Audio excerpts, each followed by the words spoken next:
Hey guys, അസ്സലാമു അലൈക്കും. Welcome back to my YouTube channel. ഇന്ന് നമുക്ക് ഒരു ഡേ ഇൻ മൈ ലൈഫ് പിടിക്കാം. കുറച്ചായല്ലോ ഡേ ഇൻ മൈ ലൈഫ് ഒക്കെ ചെയ്തിട്ട്. ഈ ഡിസംബർ ഒക്കെ ആയതുകൊണ്ട് രാവിലെ ഇപ്പൊ നല്ല തണുപ്പാ. അതുകൊണ്ട് എഴുന്നേറ്റ ഷടപടേന്ന് കാര്യങ്ങൾ മുന്നോട്ട് നീങ്ങൂല. തണുപ്പ് കാരണം മടിച്ചും പിടിച്ചും അങ്ങോട്ടും ഇങ്ങോട്ടൊക്കെ തിരിഞ്ഞിങ്ങനെ നിൽക്കും. എനിക്കാണെങ്കിൽ എഴുന്നേറ്റ് കഴിഞ്ഞാൽ റൂമിൽ കുറെ വെളിച്ചം അങ്ങനെ കാണണം. ഉറങ്ങാൻ കിടന്ന റൂമിൽ മൊത്തം ഇരുട്ടും കാണും. അതുകൊണ്ട് രാത്രി ഞാൻ കർട്ടൻ മൂടി വെക്കും. രാവിലെ എഴുന്നേറ്റ അപ്പൊ തന്നെ കർട്ടൻ തുറക്കുകയും ചെയ്യും. പിന്നെ നേരെ ടവലും എടുത്തിട്ട് പല്ല് തേക്കാനായിട്ട് ബാത്റൂമിലോട്ട് പോയി. പണ്ടൊക്കെ ഞാൻ ഒരു 5 മിനിറ്റിനുള്ളിൽ പല്ല് തേപ്പ് തീർക്കുമായിരുന്നു. ഇപ്പൊ കുറഞ്ഞത് ഒരു 10 മിനിറ്റെങ്കിലും വേണം തേച്ച് തേച്ച് തേച്ച് തേച്ച് പല്ല് തേയുന്നാ തോന്നുന്നത്. പല്ല് തേപ്പ് കഴിഞ്ഞാൽ പിന്നെ ബെഡും പുതപ്പൊക്കെ ഒന്ന് മടക്കി സെറ്റ് ആക്കി വെക്കലാണ്. രാവിലെ എഴുന്നേറ്റാല് ആദ്യം അത് ചെയ്യണമെന്ന് പറഞ്ഞ് ഇപ്പച്ചി പഠിപ്പിച്ചെന്ന ശീലാണ്. ഉള്ളില് നല്ല തണുപ്പാണെങ്കിലും പുറത്തൊരു ഇളം വെയിലൊക്കെ കാണും. ആ വെയിലത്ത് പോയിരിക്കാനുണ്ടല്ലോ ഒരു പ്രത്യേക സുഖമായിരിക്കും. നല്ല തണുപ്പിനിടയിൽ ചെറിയൊരു ചൂട് കിട്ടുമ്പോ കിട്ടുന്നൊരു സുഖം ഉണ്ടല്ലോ, അത്തരത്തിലൊരു സുഖം. ആ സുഖം കിട്ടാൻ വേണ്ടിയിട്ട് പല്ല് തേപ്പ് കഴിഞ്ഞാൽ നേരെ ഞാൻ മേലത്തെ ബാൽക്കണിയിൽ പോയിട്ട് കുറച്ചേരം അങ്ങനെ വായും പൊളിച്ച് നോക്കിയിരിക്കും പുറത്തോട്ടേക്ക്. ശരിക്കും പറഞ്ഞാൽ ആ ഒരു നോട്ടത്തിന് നല്ല രസമുണ്ട് എന്നുള്ളത് ഈയിടെയായിട്ട് ഇരിക്കുമ്പോൾ എനിക്ക് മനസ്സിലായത്. തോട്ടപ്പണിക്കാര്, പോലീസുകാര്, സ്കൂൾ കുട്ടികള്, ഓട്ടോക്കാര്, ജോലിക്ക് പോണവര്, അങ്ങനെ വ്യത്യസ്ത തരത്തിലും വ്യത്യസ്ത രീതിയിലും ഓടുന്ന കുറേ മനുഷ്യരെ കാണാൻ പറ്റും. കാഴ്ചകളൊക്കെ കണ്ടുകഴിഞ്ഞാൽ പിന്നെ താഴെ വന്ന് ബ്രേക്ക്ഫാസ്റ്റ് ഉണ്ടാക്കും. ഇപ്പൊ കുറച്ചായിട്ട് തലേന്ന് തന്നെ എന്ത് ബ്രേക്ക്ഫാസ്റ്റ് ഉണ്ടാക്കണം എന്ന് ഓർത്ത് വെക്കുന്നതുകൊണ്ട് രാവിലെ എഴുന്നേറ്റ അത്ര വലിയ കൺഫ്യൂഷൻ ഉണ്ടാവാറില്ല. എന്ന് വെച്ചാൽ മുന്നേ അങ്ങനെ അല്ലായിരുന്നു എന്ന് രാവിലെ എഴുന്നേറ്റിട്ടാ ചിന്തിക്കുക എന്താ ഉണ്ടാക്കണ്ടേന്ന്. അതൊരു ഒന്നൊന്നര ചിന്തയായിരിക്കും. കടയിൽ നിന്ന് വാങ്ങിക്കൊണ്ടതിന് ശേഷം ഒറ്റ തവണ മാത്രമേ ഈ ചട്ടിയിൽ വെള്ളപ്പം ഉണ്ടാക്കിയിട്ടുള്ളൂ. പിന്നെ ഒരു 2-2.5 കൊല്ലം അങ്ങേര് ആ തട്ടുംപുറത്ത് ചുമ്മാ പണിയില്ലാതെ ഇരിക്കായിരുന്നു. എന്നാ അങ്ങേർക്കൊരു പണി കൊടുക്കാന്ന് വിചാരിച്ച് നല്ല സോഫ്റ്റ് വെള്ളയപ്പം നല്ല പുളിയും മുളകും ഇട്ടൊരു മീൻകറി ഉണ്ടാക്കി. രാവിലത്തെ ബ്രേക്ക്ഫാസ്റ്റ് അങ്ങനെ അടിപൊളിയായി. പെട്ടെന്ന് ഉപ്പിലിട്ടത് എന്തെങ്കിലും കഴിക്കാനുള്ള ഒരു ക്രേവിങ്സ് എനിക്ക്. കുഞ്ഞിലൊക്കെ ഞാൻ എന്തോരം അച്ചാറും ഉപ്പിലിട്ടതൊക്കെ കഴിക്കുമെന്നറിയോ. ഇപ്പൊ തള്ളവൈവായിട്ടാൻ തോന്നുന്നുണ്ട്. ഉപ്പിലിട്ടൊക്കെ വായിൽ വെക്കുമ്പോഴേ എനിക്ക് പല്ല് കുളിക്കാൻ തുടങ്ങും. കുഞ്ഞിലെ കലോത്സവത്തിന്റെ പരിപാടിക്കൊക്കെ മറ്റു സ്കൂളുകളിൽ പോകുമ്പോഴേ ഈ ബീട്രൂട്ടും ക്യാരറ്റൊക്കെ ഉപ്പിലിട്ടത് വിൽക്കാനായിട്ട് കുറച്ച് ചെക്കന്മാര് കുറച്ച് കുഞ്ഞി കടകൾ തുടങ്ങും. അവിടുന്ന് എനിക്ക് ഏറ്റവും ഇഷ്ടപ്പെട്ട 2 സാധനമാണ്. അന്ന് കഴിച്ചതിന് ശേഷം പിന്നെ ഞാൻ ഇതുവരെയായിട്ടും ഉപ്പിലിട്ട ക്യാരറ്റും ബീട്രൂട്ടും കഴിച്ചിട്ടില്ല. ഫ്രിഡ്ജിൽ നോക്കിയപ്പോ തോരന് വേണ്ടി വെച്ച കുറച്ച് ബീട്രൂട്ടും ക്യാരറ്റും ഇരിപ്പുണ്ടായിരുന്നു. എന്നാ പിന്നെ ഒട്ടും വൈകിക്കണ്ട 1-2 ബീട്രൂട്ട് എടുത്ത് ഉപ്പിലിട്ട് വെക്കാന്ന് വിചാരിച്ച് അതും എടുത്തുകൊണ്ട് അരിഞ്ഞ് വൃത്തിയാക്കാനായിട്ട് ഞാൻ പോയിരുന്നു. പണ്ടൊക്കെ സ്കൂളിൽ പോകുന്ന സമയത്ത് ഈ ലിപ്സ്റ്റിക്കും മസ്കാരയും ഐലൈനറൊക്കെ ഉണ്ടായിരുന്നോ? ഇല്ല. അന്ന് മുഖത്തിടാനായിട്ട് ഒരു കുട്ടിക്കൂറ പൗഡറും കണ്ണിനടിയിൽ എഴുതാനായിട്ട് കൺമഷിയും പിന്നെ ചുണ്ട് സ്വപ്പിക്കണം എന്ന് തോന്നുന്ന സമയത്ത് നമ്മളൊരു ബീട്രൂട്ട് എന്നൊരു കഷ്ണം ഇതുപോലെ മുറിച്ചെടുത്തിട്ട് ചുണ്ടിലങ്ങ് തേക്കും. അതായിരുന്നു അന്നത്തെ ഞങ്ങളുടെ നാച്ചുറൽ ബ്ലഷും ലിപ്സ്റ്റിക്കും. അങ്ങനെ പഴയ ഓർമ്മകളൊക്കെ ഞാൻ അയവിറക്കി നമ്മുടെ ബീട്രൂട്ട് ഉപ്പിലിട്ട് സെറ്റാക്കി വെച്ചിട്ടുണ്ട്. അങ്ങനെ രാവിലെ പരിപാടികളൊക്കെ കഴിഞ്ഞതിന് ശേഷം ഞാൻ എന്റെ ഫ്രണ്ടിനെ ഒന്ന് കാണാൻ വേണ്ടിയിട്ട് ഒന്ന് ഔട്ടിങ്ങിന് പോകാനായിട്ട് ഇറങ്ങി. കേക്കണേ, നമ്മുടെ നാട്ടിൽ പുതിയ ബസ് വന്നു. അതിപ്പോ ഇത്ര പറയാൻ മാത്രം ഉണ്ടോന്ന് ചോദിച്ചാൽ ഞങ്ങൾക്ക് ഇച്ചിരി പറയാനൊക്കെ ഉണ്ട്. ഓട്ടോറിക്ഷ അല്ലാതെ ഇവിടെ ഒരു വണ്ടി സൗകര്യം ഇല്ല. അത്യാവശ്യത്തിന് എവിടെയെങ്കിലും ഒന്ന് പോകണം എന്ന് വിചാരിച്ചാൽ ഗതാഗത മാർഗത്തിന് ഇവിടെ അത്യാവശ്യം ബുദ്ധിമുട്ടാണ്. അതിനിടയിൽ ഞങ്ങളെ നാട്ടിൽ പുതിയ ബസ്സൊക്കെ വന്നാല് ഞങ്ങൾ കുറച്ച് ആഹ്ലാദിക്കുകയും അഹങ്കരിക്കുകയൊക്കെ ചെയ്യുന്നതിൽ തെറ്റുണ്ടോ? തെറ്റില്ല. കാണാൻ പോകുന്ന ഫ്രണ്ടിനെ ചിലപ്പോൾ നിങ്ങൾക്ക് പറഞ്ഞാൽ അറിയായിരിക്കും. ഓള് വരുന്ന സമയത്ത് ഞങ്ങൾ രണ്ടാളും കൂടി ഒത്തിരി വീഡിയോസ് ചെയ്തിട്ട് നമ്മുടെ ചാനലിൽ മുന്നേ ഇട്ടിട്ടുണ്ട്. വേറെ ആരുമല്ല, ഇൻസാൻ തന്നെ. പണ്ടൊക്കെ ആഴ്ചയിൽ കണ്ടോണ്ടിരുന്ന ഞങ്ങള് ഇപ്പൊ കൊല്ലത്തിൽ 3-4 വട്ടം കാണുന്ന അവസ്ഥയിലോട്ട് എത്തി. ഒരാളെ കല്യാണം കഴിഞ്ഞപ്പോക്കിന് വന്ന മാറ്റങ്ങളെ.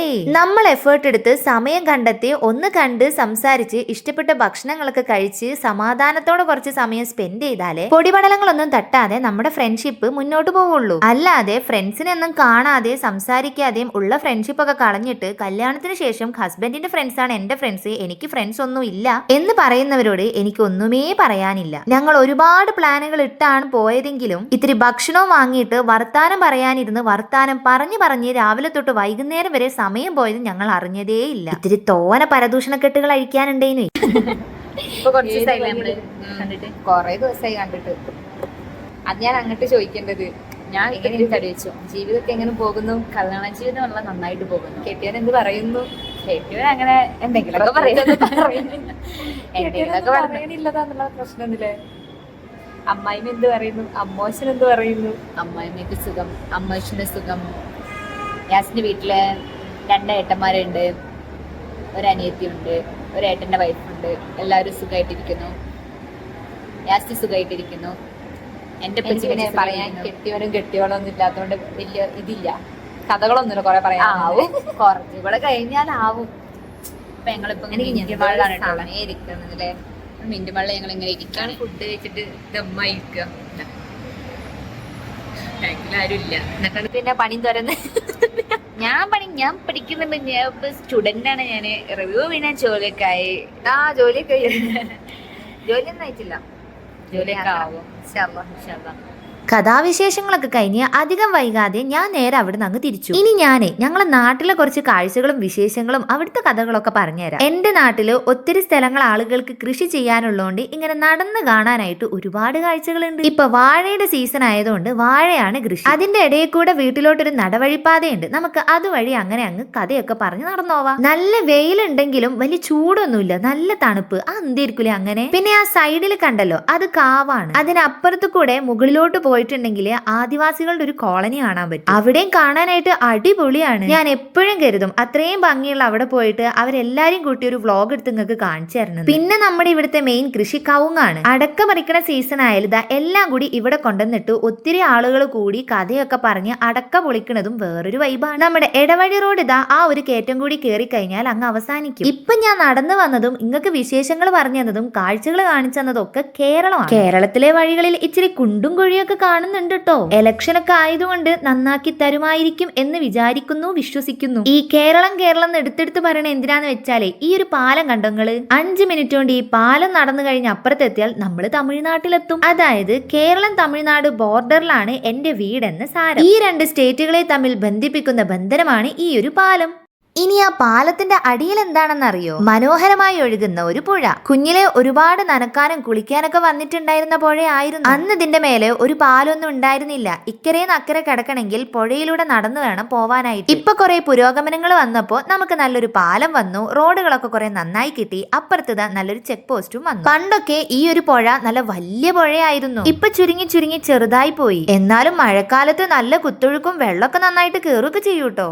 പാലം ഏകദേശം അവസാനിക്കാറായി. ഇനി ഒരു 2 അടി കൂടി നടന്നാൽ നമ്മൾ കേരളത്തിൽ നിന്നും തമിഴ്നാട്ടിലോട്ടേക്ക് കടക്കും. ഇപ്പുറത്ത് കാണുന്ന ഈ ഒരു സംഭവമാണ് നമ്മുടെ തമിഴ്നാട് ചെക്ക് പോസ്റ്റ്. എന്റെ വീട്ടിൽ വിരുന്ന് വരുന്നവർക്ക് ഇതൊരു ചെറിയ കൗതുകാട്ടോ. തമിഴ്നാട് ബോർഡർ കഴിഞ്ഞിട്ടുണ്ടെങ്കിൽ ആദ്യത്തെ വീട് എന്റെ വീടാണ്. ഈ ബോർഡറിലായതുകൊണ്ട് ചെറിയ ചില ഗുണങ്ങളൊക്കെ ഉണ്ട് കേട്ടോ. തമിഴ്നാട്ടിൽ ഹർത്താൽ വന്നാൽ പാലം കടന്ന് ഞാൻ അപ്പുറത്തെ കേരളത്തെ കടയിൽ പോയിട്ട് സാധനം വാങ്ങും. കേരളത്തിലാണ് ഇനി ഹർത്താൽ വരുന്നെങ്കിൽ മേലത്തെ കയറ്റം കയറിയിട്ട് ഞാൻ തമിഴ്നാട് കടയിൽ പോയിട്ട് സാധനം വാങ്ങും. ഗതാഗതവും ഇതുപോലെയൊക്കെ തന്നെ. ഇനി ഒരു 3-4 ദിവസത്തിന് എന്തെങ്കിലും പ്രശ്നം കാരണം കറണ്ട് വന്നില്ലെങ്കിൽ ഫോൺ ചാർജ് കുത്താനൊക്കെ ആയിട്ട് നമുക്ക് കേരളത്തിലോട്ടേക്ക് ഓടാം. ഇനി കേരളത്തിലാണ് ആ ഒരു പ്രശ്നം ഉള്ളതെങ്കിൽ കേരളക്കാര് ഇങ്ങോട്ടേക്ക് ഓടി വരും. അങ്ങനെ ചെറിയ ചില ഗുണങ്ങളൊക്കെ ഉണ്ട്.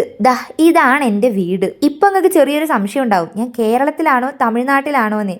ഞാൻ ജസ്റ്റ് മിസ്സിന് തമിഴ്നാട്ടിലാണ്. അങ്ങനെ ഏകദേശം ഒരു 5 മണിയായപ്പോഴേക്കും ഞാൻ വീട്ടിലെത്തി. ഇനിയിപ്പോ പ്രത്യേകിച്ച് പണികളൊന്നുമില്ല. ഒന്ന് പോവണം, വിശാലമായിട്ടൊന്ന് കുളിക്കണം, ചായ കുടിക്കണം, പിന്നെ അല്ലറ ചില്ലറ കുറച്ച് വീഡിയോക്കുള്ള പരിപാടികളുണ്ട്. നമ്മുടെ സ്കൂളൊക്കെ വിട്ടിട്ട് നൗറേ നേവിയും വീട്ടിലെത്തിയിട്ടുണ്ടായിരുന്നു. എവിടെ പോയി വരിക, കയ്യിൽ എന്തെങ്കിലുമൊക്കെ പൊതിയുണ്ടോ എന്നുള്ളതാണ് ഇത്ര ആവേശത്തിൽ കയറി വന്ന് നോക്കുന്നത്. ഞാനാണെങ്കിൽ എന്തെങ്കിലും മിഠായി വാങ്ങി കൈ പിടിക്കാനായിട്ട് മറന്നുപോവുകയും ചെയ്തു. ഒരു കുളിയും ചായ കുടിയും കഴിഞ്ഞ് അരമണിക്കൂർ കഴിഞ്ഞ് വന്നപ്പോഴേക്കും നല്ല വെയിലിതാ അപ്പടി പോയി നല്ല കോടമഞ്ഞായിട്ട് വന്നിട്ടുണ്ട്. ഇനി വെയിലാണെങ്കിലും കോടയാണെങ്കിലും ചാറ്റൽ മഴയാണെങ്കിലും ഇനി ഞങ്ങൾക്ക് എന്തെങ്കിലും പറ്റിയാൽ കൂടി ഉമ്മാക്ക് വലിയ പ്രശ്നമല്ല. പക്ഷെ ഉമ്മാന്റെ ചെടികൾ ഏത് കാലാവസ്ഥയിലും ഇറങ്ങിക്കേറി നോക്കും. മറ്റേത് തണുപ്പായിരുന്നെങ്കിലും വെയിലത്ത് പോയിരിക്കുമ്പോ ഒരു ആശ്വാസം ഉണ്ടായിരുന്നു. ഇതിപ്പോ തണുപ്പും ഇടയിൽ കൂടെ കോടയും തണുത്ത് വരച്ചൊരു പരുവായിട്ടുണ്ടായിരുന്നു. പിന്നെ ചൂടിലൊരു കട്ടൻ ചായ എടുത്തോണ്ട് നേരെ ഞാനിതാ നമ്മുടെ ഡ്രോയിങ് പരിപാടിയിലോട്ട് കടന്നു. നാളെ ഇടാനായിട്ട് കണ്ടന്റ് ഇല്ലേ, അപ്പൊ നമ്മൾ ഇന്ന് കഷ്ടപ്പെട്ടാലേ നാളത്തേക്ക് വീഡിയോ ഇറക്കാൻ പറ്റുള്ളൂ. എന്റെ ഡ്രോയിങ് വീഡിയോയുടെ കമന്റ് ബോക്സിൽ ചില ആൾക്കാർ ചോദിക്കാറുണ്ട്, ഇത് ഞാൻ വരക്കുന്നത് തന്നെയാണോന്ന്. എടാ, ഞാൻ വരക്കുന്നത് തന്നെയാണ്, അല്ലാതെ എനിക്ക് വേറെ ആരും വരച്ചരാനൊന്നും ഇല്ല. പിന്നെ അധികം വൈകാതെ രാത്രിക്കുള്ള ഭക്ഷണം കൂടി കഴിച്ചിട്ട് നല്ല പുതപ്പ് മൂടി പുതച്ച് കിടന്നുറങ്ങാണ്. അപ്പൊ ഇന്ന് ഇത്രയൊക്കെ ഉള്ളൂ.